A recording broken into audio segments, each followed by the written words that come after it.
সুললিত কণ্ঠে কিছু সময় বয়ান করবেন আমাদের সুপরিচিত হাফেজ মাওলানা মোহাম্মদ ফরহাদ হোসেন সাহেব, দুচ্ছর মসজিদের ইমাম, দুচ্ছর মাদ্রাসার মুহতামিম।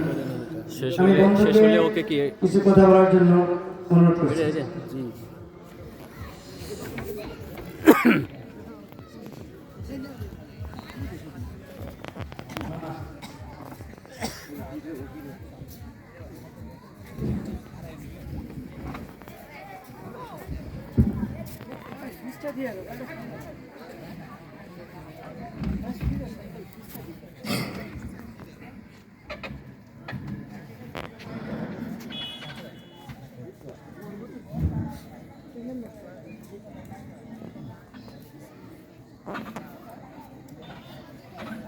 السلام عليكم ورحمة الله وبركاته. إن الحمد لله نحمده ونستعينه ونستغفره ونؤمن به ونتوكل عليه ونعوذ بالله من شرور أنفسنا ومن سيئات أعمالنا من يهدي الله فلا مضل له ومن يضلله فلا هادي له ونشهد أن لا إله إلا الله وحده لا شريك له ونشهد أن سيدنا وسندنا وحبيبنا ومولانا محمدا عبده ورسوله. وقال تعالى: أعوذ بالله من الشيطان الرجيم. إن الله وملائكته يصلون على النبي يا أيها الذين آمنوا صلوا عليه وسلموا تسليما. আমরা জবান খুলে সকলে দুরূদ ইব্রাহিম পড়ি। আল্লাহুম্মা সাল্লি আলা মুহাম্মাদিন ওয়া আলা আলি মুহাম্মাদ কামা সাল্লাইতা আলা ইব্রাহিম ওয়া আলা আলি ইব্রাহিম إنك حميد مجيد. اللهم بارك على محمد وعلى آل محمد كما باركت على إبراهيم وعلى إبراهيم إنك حميد مجيد.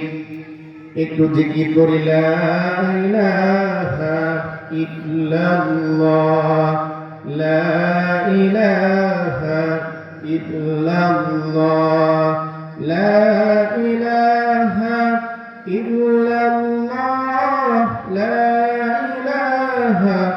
ইল্লাল্লাহ লা ইলাহা ইল্লাল্লাহ লা ইলাহা ইল্লাল্লাহ সুবহানাল্লাহ আলহামদুলিল্লাহ লা ইলাহা ইল্লাল্লাহ সুবহানাল্লাহ আলহামদুলিল্লাহ লা ইলাহা ইল্লাল্লাহ লা ইলাহা ইল্লাল্লাহ লা ইলাহা ইল্লাল্লাহ লা ইলাহা ইল্লাল্লাহ লা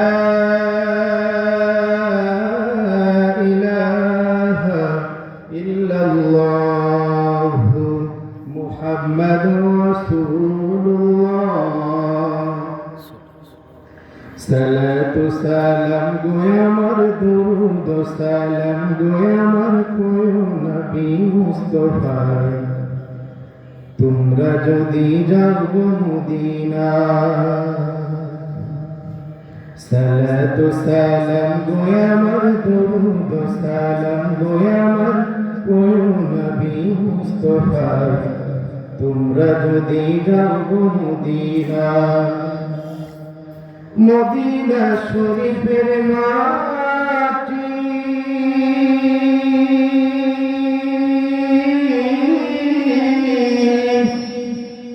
আমার চোখে মুখে বুকে মাখিও মদিনা শরীফের মাটি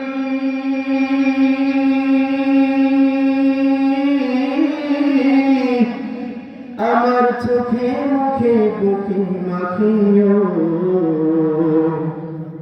এমন পবিত্র মাটি এমন পবিত্র মাটি আমার নবীর রওজা যায় তোমরা যদি যাও মদিনা সালাতু সালাম গোয়ে আমার দুরুদ সালাম গোয়ে আমার কোয় নবী মুস্তাফা তোমরা যদি যাও মদিনা মদিনা শরীফের মাঝে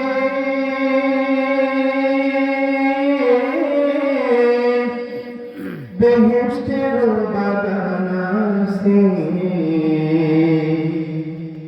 সেই বাগানে শুয়ে আছেন সেই বাগানে শুয়ে আছেন প্যারা নবী মুস্তাফা তোমরা যদি যাও মদিনা সালাতু সালাম গোয়ে আমার দুরুদ সালাম গোয়ে আমার কোয় নবী মুস্তাফা তোমরা যদি যাও মদিনা সুদূর বাংলাদেশে বসে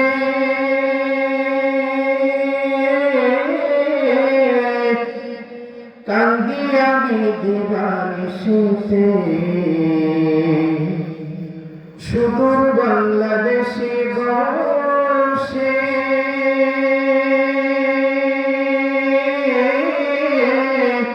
কান্দি আমি দিবানিশিতে ধনী যদি হইতাম আমি ধনী যদি হইতাম আমি যেতাম নবীর রওজায় তোমরা যদি যাও মদিনা সালাতু সালাম গোয়ে আমার দুরুদ সালাম গোয়ে আমার কোয় নবী মুস্তাফা তোমরা যদি যাও মদিনা মদিনা শরীফের মাটি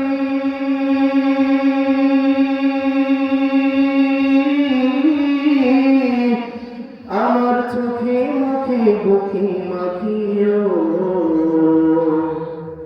এমন পবিত্র মাটি এমন পবিত্র মাটি আমার নবীর রওজায় তোমরা যদি যাও মদিনা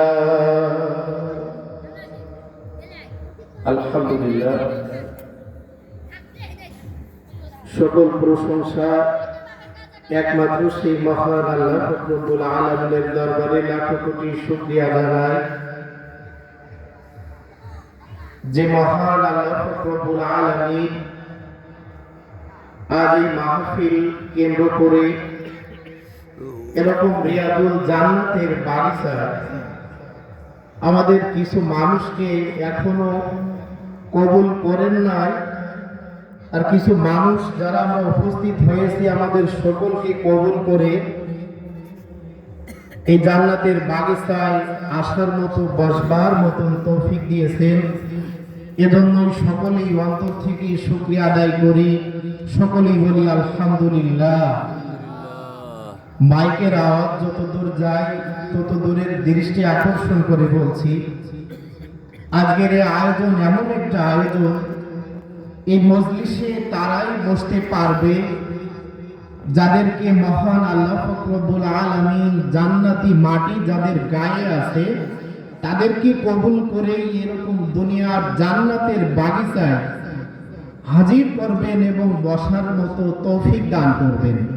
আর জান্নাতের মাটি যাদের গায়ে নেই, এই মানুষগুলো বাদামের দোকানে ঘোরাঘুরি করবে, চায়ের দোকানে ঘোরাঘুরি করবে, বাড়িতে থাকবে, কিন্তু এই ভাগ্য তাদের হবে না যে এরকম একটা মজলিসে আসার মতো, বসার মতো, দুনিয়াবি কিছু কথা শোনার মতো এরকম তৌফিক তাদের হবে না।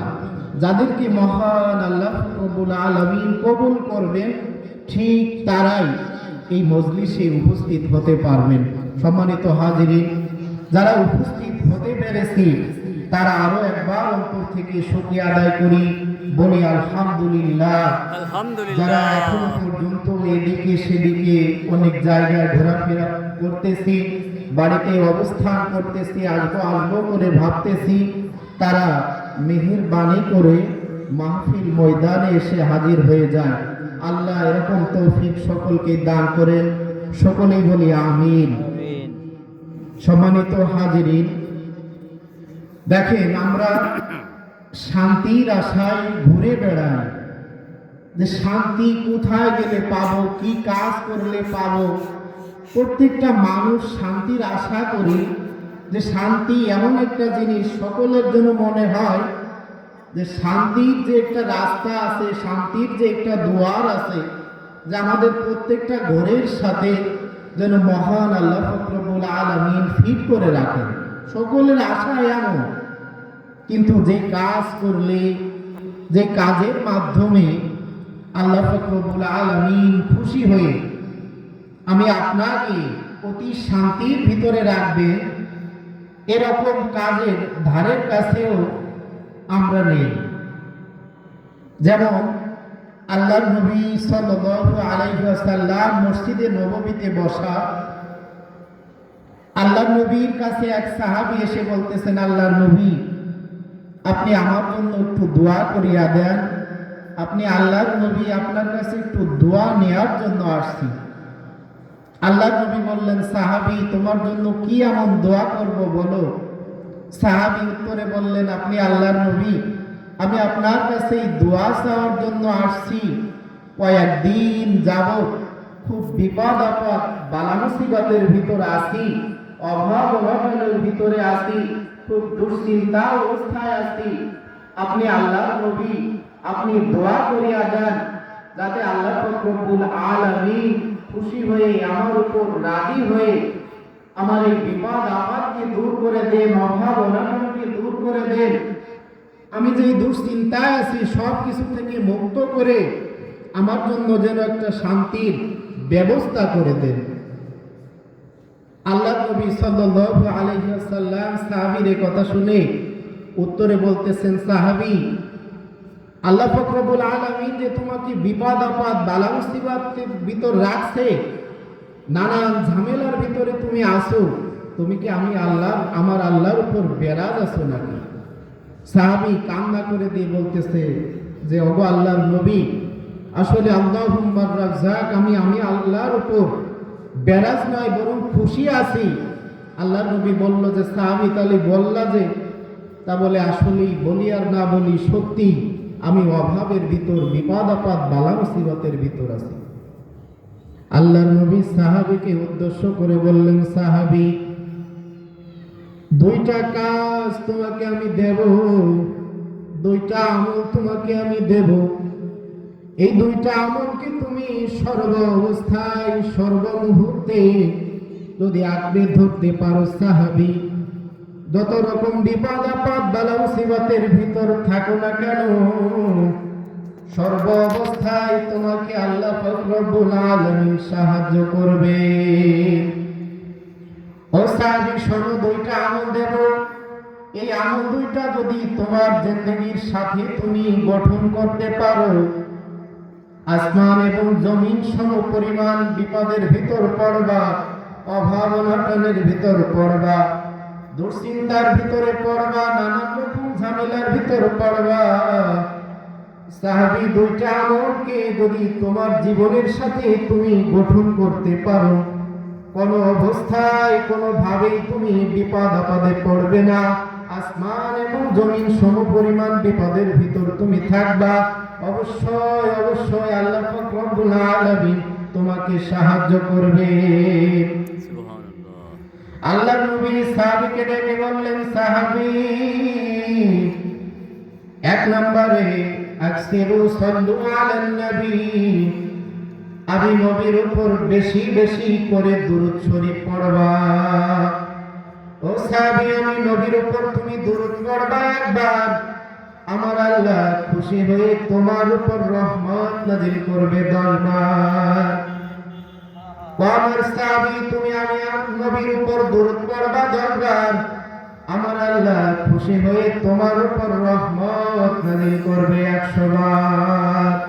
সকলেই বলি সুবহানাল্লাহ। ও সাহাবী, 2 নম্বর আমল আজিমু আলা তাহারাত, সর্ব অবস্থায় তুমি পবিত্রতার হালতে থাকবা। সাহাবী, যখনই ওযু ভাঙ্গিয়া যাবে তখনই ওযু করিয়া নিবা, সর্ব অবস্থায় তুমি পবিত্রতার হালতে থাকবা। আর 1 নম্বরে সর্ব অবস্থায় আমি নবীর উপর দুরূদ শরীফ পড়বা। এই দুইটা আমলকে যদি তোমার জীবনের সাথে তুমি গঠন করতে পারো, তোমার জীবনের সাথে তাল মিলায়া এই আমলকে যদি আঁকড়ে ধরতে পারো, সাহাবী, আমার কাছে তোমার দোয়া নেওয়ার জন্য আশা লাগবে না, তোমাকে আল্লাহ পাক রব্বুল আলামিন সর্ব অবস্থায় সর্ব মুহূর্তে সাহায্য করবে।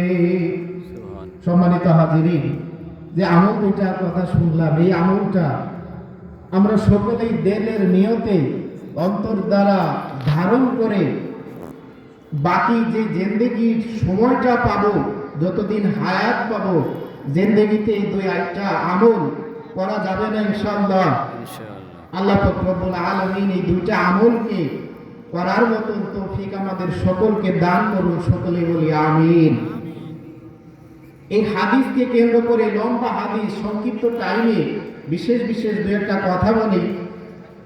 যেমন এই হাদিসের প্রমাণ হাদিসের ভিতরে দিয়েছেন যে আল্লাহর নবীর দরবারে একজন ইহুদি এসে নালিশ করতেছেন, আল্লাহর নবী, শুনেছি আপনি ইনসাফের বিচার করেন, আজ আপনার কাছে একটা বিচার নিয়ে আসছি, আশা রাখি যে আপনি ইনসাফের বিচার করবেন।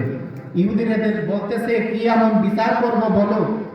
বলতেছেন, আপনার অমুক সাহাবী আমার উট চুরি করেছে। বলতেছেন যে সাহাবী উট চুরি করেছে, তোমার কি কোনো সাক্ষী আছে?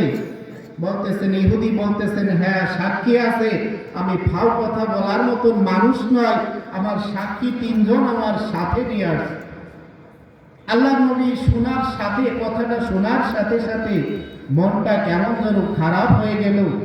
আল্লাহর নবী অন্তর দ্বারা ভাবতেছে, আমার সাহাবী আমার হাতে হাত দিল, কালিমার রশি গলায় লাগাইল, আবার এই সাহাবী চুরিও করতেছে, এমন আল্লাহর নবীর কাছে শোনার পরে খারাপ লাগতেছে। এখন বিপক্ষে সাক্ষী 3 জন ইহুদি নালিশ নিয়ে আসছে, আল্লাহর নবীর তো বিচার করাই লাগবে। কিছু সাহাবীকে বললেন যে সাহাবীর নামে নালিশ আসছে, তাকে আমার দরবারে নিয়ে আসো। নিয়ে আসার পরে সাহাবীকে বললেন, সাহাবী, তোমার নামে ইহুদি নালিশ করেছে যে তুমি নাকি তার উট চুরি করেছো, তিনি সাক্ষী নিয়ে আসছেন, বিপক্ষে 3 জন সাক্ষী আছে তোমার, এখন সত্যি করে বলো যে সত্যি কি তুমি উট চুরি করেছো নাকি? সাহাবী বলতেছেন, ও আল্লাহর নবী, আপনার হাতে হাত দিয়ে যেই দিন আমি কালিমার রশি গলায় লাগাইছি, যেই দিন আপনার হাতে হাত দিয়ে মুসলমান হয়েছি, যেই দিন আপনার হাতে হাত লাগাইছি, সেই দিন থেকে নিয়ে আজও পর্যন্ত আমি একটা কবিরা গুনাহ তো দূরে থাক, একটা সগীরা গুনাহ করি নাই। সকলেই বলি সুবহানাল্লাহ। আল্লাহর নবীর কথাটা শোনার সাথে বিশ্বাস হয়েছে, কিন্তু ইহুদি নালিশ নিয়ে আসেন সাক্ষী, বিপক্ষে 3 জন। এখন আল্লাহর নবী সাহাবীকে বলতেছেন, সাহাবী সত্যি করে বলো যে তুমি ইহুদির উট চুরি করেছো নাকি? বলতেছেন, আল্লাহর নবী আমি উট চুরি করি না। সাহাবীকে বলতেছেন, আমার তো এখন বিচার করা লাগবে। মহান আল্লাহ রব্বুল আলামিন মুর্শিদানি গ্রন্থ আল কোরআনের ভিতর চোরের যে বিধান দিয়েছেন, চোরের শাস্তির যে বিধান দিয়েছেন, আস-সারিকু ওয়াস-সারিকাতু ফাদউ আইদিয়াহুমা। কোন পুরুষ চোর এবং মহিলা চোর যদি চুরি করে তার এক হাত কেটে দাও, এটা আল্লাহ আমাকে শিক্ষা দিয়েছে। এই শিক্ষা অনুযায়ী সাহাবী এখন তো তোমার বিচার করা লাগবে। সাহাবী বলতেছেন, ঠিক আছে আপনি আমার বিচার করেন। এবার সাহাবী 2 হাত তুলে আসমান বরাবর দোয়া করতেছে, ওয়ারশ মহল্লার মালিক, আমি তো ইহুদির উট চুরি করি নাই। এই কথাটা তুমি আল্লাহ ছাড়া দুনিয়ার কোনো মানুষ কিন্তু জানে না। কিন্তু আমি যে তোমার নবীর উপর বেরাজ নয় বরং খুশি আছি, কেননা তোমার নবী কুরআন অনুযায়ী বিচার করতেছে, তোমার নবী ঠিক আছে। কিন্তু আল্লাহ তোমার কাছে আমার একটা আরজি, কাল কিয়ামতের দিবসে আমি তো একটা হাত কাটা অবস্থায় তোমার দরবারে উঠব আল্লাহ। সেই দিন মানুষের সামনে তুমি আমাকে হাত কাটা অবস্থায় যদিও উঠি, কাল কিয়ামতের দিবসে তুমি সাক্ষী দিও আল্লাহ আমি কোন অবস্থায় কোনোভাবে ইহুদির উট চুরি করি নাই। আল্লাহ দুনিয়ার জমিনে আমি যত বেইজ্জতি হই না কেন, আমি কোন অবস্থায় কোনোভাবেই কিছু মনে করব না। কিন্তু কাল কিয়ামতের দিবসে তুমি যেন আমাকে ভুলে না যেও, কেননা আমি আপনার নবীর হাতে হাত দিয়ে যেই দিন ঈমান এনেছি, কালিমার রশি গলায় দিয়েছি, সেই দিন থেকে নিয়ে আজ পর্যন্ত একটা কবিরা গুনাহ তো দূরে থাক, ওগো আল্লাহ আমি একটা সগীরা গুনাহ করি নাই। আল্লাহ তুমি আমার উপর রহমত নাযিল করিও। আল্লাহ আমার একটা আরজি। হঠাৎ বিচারের মজলিসে উঠে সে হাজির। আল্লাহর নবী বলতেছে, এই উটটা কার? ইহুদিরা বলতেছে, এই উটটা আমার। বলতেছেন, উটটা কোথা থেকে আলো, কোথা থেকে উট আসলো? ইহুদি বলতেছেন, ওগো আল্লাহর নবী, হয়তো এই সাহাবীর স্ত্রী তার খবর পেয়ে হাত কাটা যাবে এই সংবাদ পেয়ে হয়তো উটটাকে ছেড়ে দিয়েছে। সাহাবীর রাগান্বিত কণ্ঠে বলতেছেন, এই ইহুদি তুমি এমন অপবাদ তুমি আমাকে দিয়েছো, কিন্তু আমার স্ত্রীকে এর ভিতর জড়িও না। আল্লাহর নবী ধমক দিয়ে বলতেছেন, সাহাবী এমনও তো হতে পারে যে তোমার হাত কাটার সংবাদ শুনে তোমার স্ত্রী হয়তো উটটাকে ছেড়ে দিয়েছে।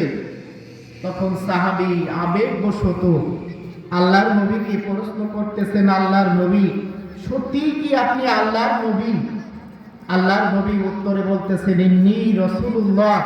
ওগো সাহাবী আমি যে আল্লাহর নবী, এর ভিতর ভুল তো দূরের কথা, কোনো সন্দেহ পর্যন্ত নাই। তা বলতেছেন, আল্লাহর নবী আপনি আল্লাহর নবী, আপনি স্বীকার উপমা দিচ্ছেন যে আপনি আল্লাহর সত্য নবী, তাহলে আমাকে বারবার যেহেতু আমার সাক্ষী নাই, আমার কাছে বারবার প্রশ্ন করতেছেন আমি চুরি করেছি নাকি, আমার স্ত্রীর দোষ দিতেছে, সেটা কেউ আপনি মেনে নিচ্ছেন, কিন্তু আমি যাকে চুরি করেছি সে জিনিসটা তো আপনার সামনে আছে। আপনার ভাষা, বৃক্ষ, তরুণতা, গাছপালা, সমস্ত মাখলুকাত আপনার ভাষা বোঝে। আপনি তো এই উটের কাছে শুনলে আল্লাহর কুদরতে উট জবান খুলে আপনার উত্তর পেয়ে যেতে পারেন। আল্লাহ নবী বলতেছে, সত্য কথা বলেছো সাহাবী, তাহলে উটের কাছে শোনা যাক, যেহেতু তোমার সাক্ষী নাই, ইহুদির সাক্ষী আছে, উটের কাছে শোনা যাক। উটকে উদ্দেশ্য করে আল্লাহর নবী বলতেছেন, ওগো উটকে উদ্দেশ্য করে বলতেছেন আল্লাহর নবী, উট তোমাকে কি আমার এই সাহাবী চুরি করেছে? উট আল্লাহর কুদরতে জবান খুলে গেছে, উত্তরে বলতেছেন, ওগো আল্লাহর নবী, আপনার সাহাবী আপনার সামনে এসে যখন যে কথাটা বলেছে, আপনার হাতে হাত দিয়ে যেদিন ঈমান এনেছে, আপনার হাতে হাত দিয়ে যেদিন কালিমা পড়েছে, সেই দিন থেকে নিয়ে আজ পর্যন্ত একটা কবিরা গুনাহ তো দূরে থাক, একটা সগীরা গুনাহ করে নেয়। সকলেই বলে সুবহানাল্লাহ। আল্লাহর নবী খুশিতে অন্তরটা ভরে গেছে যে একটা জীব জন্তু জানোয়ার যে কিনা একজন সাহাবীর চরিত্রের সাক্ষী দিতেছে। তখন ইহুদিরা পলায়ন করেছে বিচারের মজলিস থেকে। এরপরে আল্লাহর নবী সাহাবীকে উদ্দেশ্য করে বললেন, সাহাবী, কি এমন আমল করো যার কারণে একটা জীবজন্তু জানোয়ার তোমার চরিত্রের সাক্ষী দিতেছে? কি এমন আমল করো? তখন সাহাবী বলতেছেন, আল্লাহর নবী, অনেক দিন আগে বিপদ আপদ বালা মুসিবতে পড়ে আপনার কাছে দোয়া নেওয়ার জন্য আসছিলাম। আপনি আমার জন্য দোয়া না করে দুইটা আমল শিখাই দিয়েছিলেন যে সাহাবী, এক নম্বরে আমল করবা, আকসিরু সাল্লু আলান নবী, আমি নবীর উপর বেশি বেশি করে দুরূদ শরীফ পড়বা। আমি নবীর উপর তুমি দুরূদ পড়বা একবার, আমার আল্লাহ খুশি হয়ে তোমার উপর রহমত নাজিল করবে 10 বার।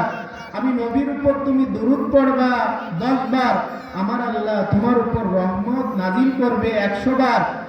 এরপরে দ্বিতীয় আমলটা দিয়েছিলেন, আজিমু আলাত তাহারাত, সর্ব অবস্থায় সর্ব মুহূর্তে পবিত্রতার হালাতে থাকবা। যেই দিন এই আমলটা আমি শুনেছি, সেই দিন থেকে নিয়ে জীবনের সাথে এই আমলটা ফিট করে নিয়েছি। তখন আল্লাহর নবী সাহাবীকে উদ্দেশ্য করে বললেন, সাহাবী, তুমি তো আমার কাছে দোয়া নেওয়ার জন্য এসেছিলে, আমি তোমার জন্য দোয়া না করে যে আমল দিয়েছিলাম, এই আমলের খাঁটি সুন্দর প্রমাণ তুমি কি পেয়েছো? তখন সাহাবী শুকরিয়া আদায় করলেন, আলহামদুলিল্লাহ, আসমান এবং জমিন সমপরিমাণ বিপদের ভিতর পড়েছি। কুরআন অনুযায়ী আসারিকু ওয়াসারিকাতু ফাদউ আইদিয়াহুমা, আমি চুরি করেছি, আমার সাক্ষী নাই, আমার হাত কাটা যাবে, এরকম বিপদের মুহূর্তে আমলের কারণে মহান আল্লাহ রব্বুল আলামিন খুশি হয়ে আমার উপর রাজি হয়ে একটা চতুষ্পদ জানোয়ার পশুর থেকে আমার সাক্ষী হিসাবে দিয়েছে। আসমান এবং জমিন সমপরিমাণ বিপদ আমি মনে করি এই বিপদতে এই আমলের কারণেই আমাকে রক্ষা করেছেন। সকলে বলি সুবহানাল্লাহ। সম্মানিত হাজিরিন, যে বিষয়টা একটা হাদিস হিসাবে শোনালাম, দেখেন এই আমলটা আমরা জীবনের সাথে ফিট করতে পারি কিনা। দেখেন শান্তির আশায় কত জায়গা, কত অবস্থায়, কত ভাবে ঘুরি, কিন্তু সেই কাজ করলে শান্তি আসবে, যেই কাজ করলে রহমত বরকত আসবে, সেই কাজের ধারের কাছেও আমি আপনি নেই। যেমন দেখেন আমরা প্রত্যেকটা মানুষ এখানে যারা আছি, যারা উপস্থিত আছি, আমরা সকলেই মুসলমান দাবি করি নিজেদেরকে। কেমন মুসলমান দাবি করি? দেখেন এইটা কত বড় একটা মজলিস, কত বড় একটা আয়োজন। লোক হয়তো ইচ্ছা করলে, নিয়ত করলে এরকম মজলিস কিছুক্ষণের ভিতরেই ভরে যেতে পারবে, কিন্তু ভালো কাজ, নেকের কাজের ধারের কাছেও কি আমরা নেই। যেমন একটা গল্প বলি, একটা চেয়ারম্যানের বর্তমান মুসলমানদের অবস্থা কেমন দেখেন। একটা চেয়ারম্যানের ছেলেকে বিবাহ দেবে, তার জন্য কন্যার সন্ধান দিয়েছেন বিভিন্ন জায়গায়, বিভিন্ন এলাকায়, যে ভালো একটা কন্যা আছে নাকি, চেয়ারম্যানের ছেলেকে বিবাহ দেওয়া লাগবে, নানান জায়গায় কথাটা ছড়ায় পড়েছে। এখন কিছু মানুষ প্রশ্ন করতেছেন যে চেয়ারম্যানের ছেলে ব্যক্তি হিসাবে কেমন। বলতেছেন এক হচ্ছে চেয়ারম্যানের ছেলে, দ্বিতীয়ত সে ছেলে হিসাবে খুবই ভালো, কিন্তু সর্ব অবস্থায় ঘুমোই থাকে। বলতেছেন ছেলে ভালো কিন্তু সবসময় ঘুমোয়, কারণ কি? বলতেছেন ছেলে ভালো সবসময় ঘুমোয়, এই কারণেই যখন একটু কাঁচা পেঁয়াজ বেশি খায় তখন ঘুমোয়, সবসময়টা ঘুমোয় না। কাঁচা পেঁয়াজ যখন একটু বেশি খায় তখন ঘুমোয়। বলতেছেন ছেলে ভালো, কাঁচা পেঁয়াজ খায়, আবার সবসময়টা ঘুমোয়, এটা আবার কেমন? বলতেছেন সবসময়টাও ঘুমোয় না, সবসময়টাও আবার কি কাঁচা পেঁয়াজ খায় না। যখন একটু খারাপ বন্ধু বান্ধবের সাথে মেশে তখন একটু কাঁচা পেঁয়াজ খায়। ছেলে ভালো সবসময় না ঘুমোয়, আবার কাঁচা পেঁয়াজ খায়, খারাপ বন্ধু বান্ধবের সাথে মেশে। কেন মেশে? আর কেনই বা কাঁচা পেঁয়াজ খাবে, আর কেনই বা ঘুমাবে? রহস্যটা বলুন।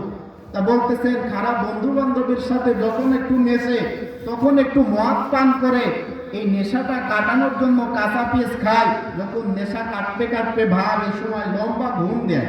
এর কাজই এই।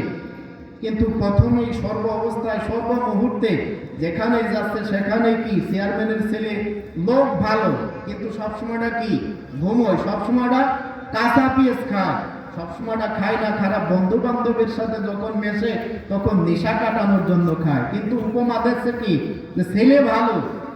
ঠিক আমাদের মুসলমানদের অবস্থায় এমন যে মুসলমান নিজেদেরকে দাবি করি, কিন্তু যেই কাজ করলে আমরা মুসলমান দাবি করতে পারবো, এরকম কাজ মুসলমান হিসাবে দেখতে গেলে যে সেরকম কাজের ধারের কাছেও আমি আপনি নেই। যেমন মহান আল্লাহ পাক রব্বুল আলামিন ঐশী বাণী গ্রন্থ আল কোরআনের ভিতর বলতেছেন, ইয়া আইয়ুহাল্লাযীনা আমানুত্তাকুল্লাহা ওয়াল তানজুর নাফসুম মা কদ্দামাত লিগাদ। আল্লাহ পাক রব্বুল আলামিন বলতেছেন, বান্দা তুমি তোমার দিলের কাছে প্রশ্ন করো, তুমি তোমার অন্তরের কাছে প্রশ্ন করো, নফসের কাছে প্রশ্ন করো যে তুমি কি করতেছো, কোথায় তোমার ঠিকানা, কোথায় তুমি যাবা। তুমি নিজেকে যতটাই মুসলমান হিসাবে দাবি করো না কেন, তুমি সর্ব অবস্থায় মিলায় নাও যে তুমি সর্ব অবস্থায় মুসলমান কিনা। দেখেন আমাদের মসজিদে আজান হয় যে হাইয়ালাস সালাহ, নামাজের জন্য আসো, হাইয়ালাল ফালাহ। অবশ্যই অবশ্যই এর ভিতর কল্যাণ আছে। এই কথাটা দিনে 5 বার শুনি, বারবার শুনি, কিন্তু তারপরও আমি আপনি মসজিদের আমিনায় যে কাজ করলে আল্লাহ পাক রব্বুল আলামিন অবশ্যই অবশ্যই কল্যাণ রেখেছে। বারবার 5 ওয়াক্ত নামাজে মসজিদের মাইকে বলতেছেন হাইয়ালাস সালাহ, নামাজের জন্য আসো, হাইয়ালাল ফালাহ। অবশ্যই অবশ্যই এর ভিতর তোমার কল্যাণ আছে। এই কাজের ধারের কাছেও নেই। ঠিক এই গল্পের মতো যে আমি আপনি যতই মুসলমান দাবি করি, মুসলমান আমি আপনি, কিন্তু নামাজের সময় এই বাণী আহ্বান শোনার পরে মসজিদে আমরা হাজির হই না। সব বেলায় আপনি মুসলমান হতে পারেন, নামাজের বেলায় কিন্তু আপনি আমি মুসলমান না। এরপরে দেখেন রমজান মাসে কত মানুষ কত ভাবে অজুহাত ওসিলা খুঁজে খুঁজে মুসলমান দাবি করে, কিন্তু রোজাগুলোকে রাখে না, রোজাগুলোকে বাদ দিয়ে দেয়। আপনি সব বেলায় মুসলমান নিজেকে যতই দাবি করেন না কেন, রমজানে যদি আপনি রোজা না রাখেন, রোজার বেলায় আপনি মুসলমান না। আপনার উপর হজ ফরজ হয়েছে, আপনি হজ করতেছেন না, সব বেলায় মুসলমান যদিও দাবি করেন, এই হজের বেলায় আপনি মুসলমান না। আপনার উপর যাকাত ওয়াজিব আছে, আপনি সব বেলায় নিজেকে মুসলমান যদিও দাবি করেন, কিন্তু যাকাতের বেলায় আপনি মুসলমান না। এরকম যে যে বিষয় আছে, মহান আল্লাহ পাক রব্বুল আলামিন যে উভয় বাণীগুলো দিয়েছেন যে বান্দা তুমি আমার ভালো কাজগুলোকে আঁকড়ে ধরো, খারাপ কাজগুলোকে পরিত্যাগ করো। কিন্তু এই আয়াতকে কেন্দ্র করে মহান আল্লাহ পাক রব্বুল আলামিন বলতেছেন, ওয়াল তানজুর নাফসুম মা কদ্দামাত লিগাদ। তোমার নফসের কাছে প্রশ্ন করো যে তুমি কি। এই হিসাব মিলাইলে দেখা যায় যে আমি আপনি মুসলমান হিসাবে যতই দাবি করি না কেন, একটা কাজ মুসলমান হিসাবে করতেছি, আর একটা কাজ ছেড়ে দিচ্ছি, একটা কাজ করতেছি, আর একটা কাজ ছেড়ে দিচ্ছি। এইভাবে আমাদের দিন সময় সবকিছুই পার হচ্ছে। এরপরে আল্লাহ পাক রব্বুল আলামিন কত ভালোবেসে ঐশী বাণী গ্রন্থ আল কোরআনের ভিতর দেখেন, সংক্ষিপ্ত কিছু কথা বলবো, কথাগুলো সুর দিয়ে নয় এমনি বলি, দিলের কান দিয়ে আমলের নিয়তে সংক্ষিপ্ত টাইমে কথাগুলো বোঝার চেষ্টা করি। সম্মানিত হাজিরিন, মহান আল্লাহ পাক রব্বুল আলামিন কত ভালোবেসে উভয় বাণী দেখছেন ঐশী বাণী গ্রন্থ আল কোরআনের ভিতর যে বান্দা তুমি বোঝার চেষ্টা করো, নফসের কাছে প্রশ্ন করো। এরপরে আল্লাহ পাক রব্বুল আলামিন বলতেছেন, বান্দা এই দুনিয়ার জমিনে আসমান বরাবর তাকাও, তামাম দুনিয়ার দিকে লক্ষ্য করো। সব কিছুর দিকে যদি তুমি লক্ষ্য করো, তুমি যা কিছু দেখো আর না দেখো, সব কিছু আমি সৃষ্টি করেছি। ওয়ালাকাদ কাররামনা বানি আদম, সব কিছুকে সৃষ্টি করেছি আমি শুধুমাত্র তোমার ইবাদতে, শুধুমাত্র তোমার গোলামির জন্য। কিন্তু তোমাকে যে জিনিস আমি বারবার বারবার নানান জায়গায় নানান রকম জিনিস তোমার কল্যাণে আমি সৃষ্টি করলাম, সব কিছুকে তুমি ভোগ করলে, কিন্তু তুমি বান্দা কোনো সময় বুঝলাম না যে তোমাকে আমি কেন সৃষ্টি করেছি। আল্লাহ পাক রব্বুল আলামিন বলতেছেন, ইয়া ইবনে আদম খলাকতু বিইবাদাকা ফালা তালআব, এ বান্দা শুধুমাত্র ইবাদত বন্দেগীর জন্য আমি এই বনি আদমকে বানাইছি। আর ওয়ালাকাদ কাররামনা বানি আদম, তুমি যা কিছু দেখো আর না দেখো সব কিছুকে তোমার কল্যাণের জন্য বানাইলাম। এরপরে আল্লাহ পাক রব্বুল আলামিন বলতেছেন, বান্দা দুনিয়ার জমিনে তুমি দেখো অনর্থক কোনো কাজ করো না। তুমি একটা ঘর দেওয়ার সময় নিজের মনের কাছে প্রশ্ন করো, এই ঘরটা যদি বাঁশের খুঁটি দিয়ে টিনের ছাউনি দিয়ে টিকবে হয়তো 20 বছর, টিনের বেড়া দেব, এরপরে যদি আমি সিমেন্টের খুঁটি দিই টিনের ছাউনি দিই হয়তো টিকবে 40 বছর, আরসিসি পিলার বাদে যদি ইটের ঘর দিই ছাদ করে দিই হয়তো টিকবে 60, 70, 80 বছর।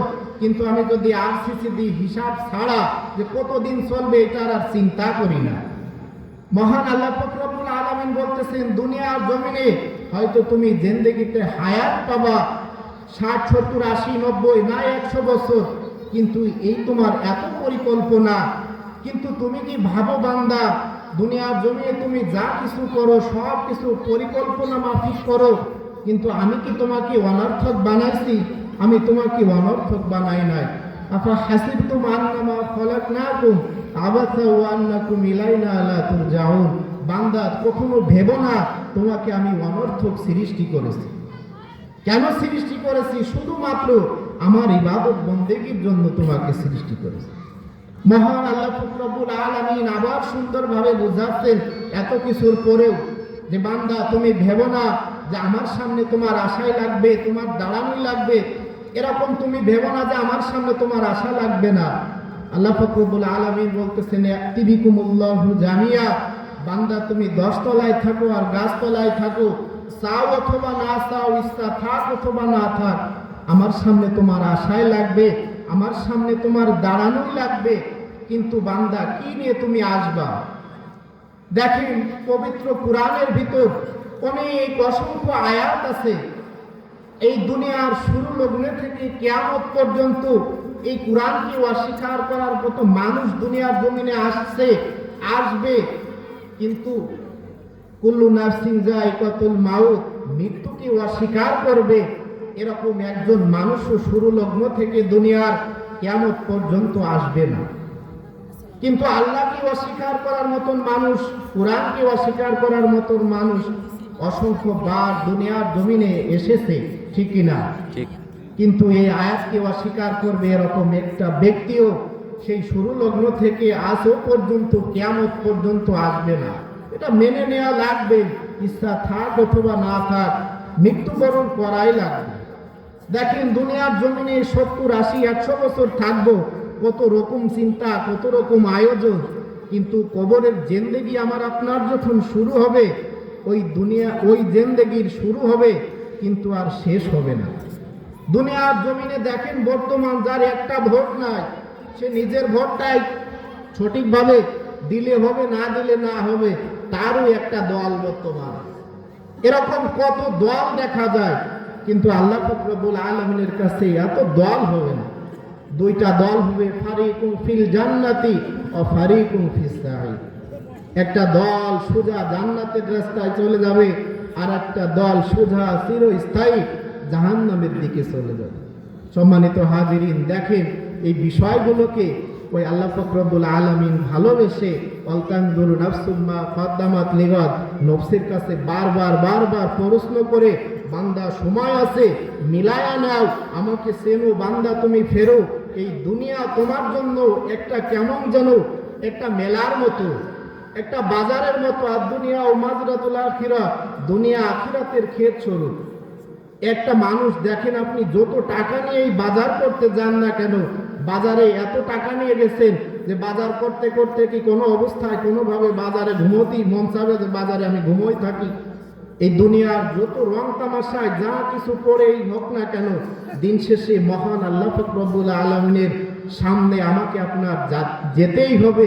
কিন্তু কি নিয়ে যাব, এই হিসাবগুলো বারবার আল্লাহ পাক রব্বুল আলামিন মিলাই নিতে বলেছে। কিন্তু দেখেন আমরা কোনো অবস্থায় কোনোভাবে এই হিসাবগুলো মিলাই না।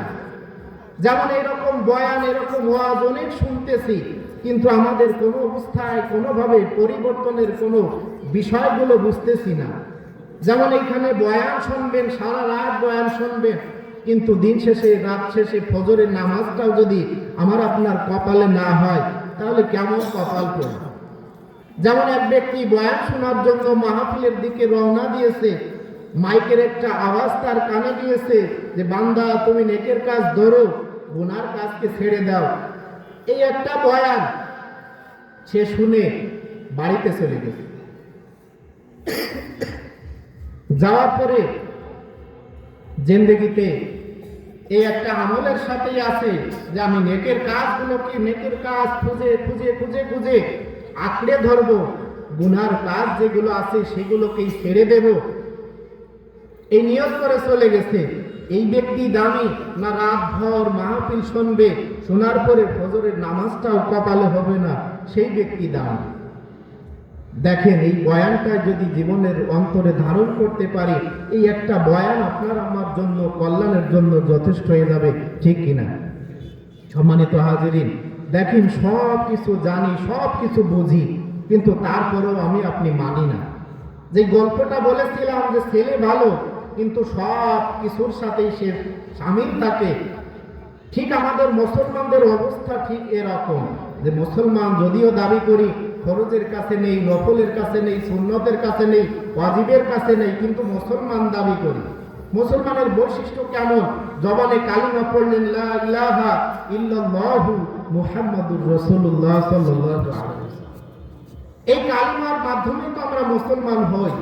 এই কালিমা পড়েছি এই জন্য মুসলমান দাবি করি, এই কালিমা পড়েছি নিজেকে মুসলমান দাবি করি, আশায় আছি যে আল্লাহ মাফ করে দেবেন। কিন্তু দেখেন এই কালিমার বাস্তবায়ন আপনি কতটুকু হতে পেরেছেন? এই কালিমা অন্তর দ্বারা, সর্বপ্রথম অন্তর দ্বারা বিশ্বাস করা, জবান দ্বারা 2 নম্বর স্বীকার করা, এরপরে কাজে কামে প্রমাণ করা। 3টে যখন মিলে যাবে তখন আপনি মুসলমান দাবি করতে পারবেন। কিন্তু আপনি কাজে প্রমাণ করলেন না, বারবার অন্তর দ্বারা স্বীকার করলেন, অন্তর দ্বারা বিশ্বাস করলেন, বারবার জবান দ্বারা স্বীকার করলেন, কিন্তু কোনো অবস্থায় কোনোভাবেই যদি কাজে কামে প্রমাণ না করতে পারেন, তাহলে যতই আপনি মুসলমান দাবি করেন না কেন, কোনো অবস্থায় কোনোভাবেই আমি আপনি মুসলমান না। সম্মানিত হাজির, ভালো মন্দ প্রত্যেকটা বিষয় আমরা জানি, প্রত্যেকটা বিষয় বুঝি। যেমন দেখেন একটা ডাক্তার, আপনি অসুস্থ হয়েছেন, আপনি যদি নিয়ত করেন যে কোনো এক জায়গায় শুনেছেন যে একটা ডাক্তার আছে অনেক ভালো, কিন্তু এটা অন্তর দ্বারা বিশ্বাস করলেন যে ডাক্তার ভালো, আপনার বাড়ি থেকে কি রোগ সেরে যাবে?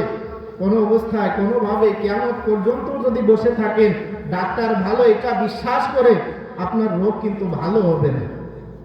এরপরে যদি আপনি মনে করেন ডাক্তার ভালো, বিশ্বাস করে ডাক্তারের কাছে গিয়েছেন, তাকে অন্তর দ্বারা মেনে নিলেন, কিন্তু সে একটা প্রেসক্রিপশন লিখে দিয়েছে, সেই অনুযায়ী ওষুধ কিনলেন না, বালশিট করে রেখে দিয়ে বারবার সকাল সন্ধ্যা 3 বেলা 4 বেলা যদি ওই পেপারে চুমো খান, কোনো অবস্থায় কোনোভাবেই কি আপনি সুস্থ হবেন? কেন না সুস্থ হবেন না? কেন? আপনি বিশ্বাস করলেন, প্রেসক্রিপশন লিখলেন, সব কিছুই মেনে নিলেন, কেন সুস্থ হবেন না? কারণ আপনি ওই অনুযায়ী ওষুধ কিনে খান নাই, এই কারণেই আপনি সুস্থ হবেন না।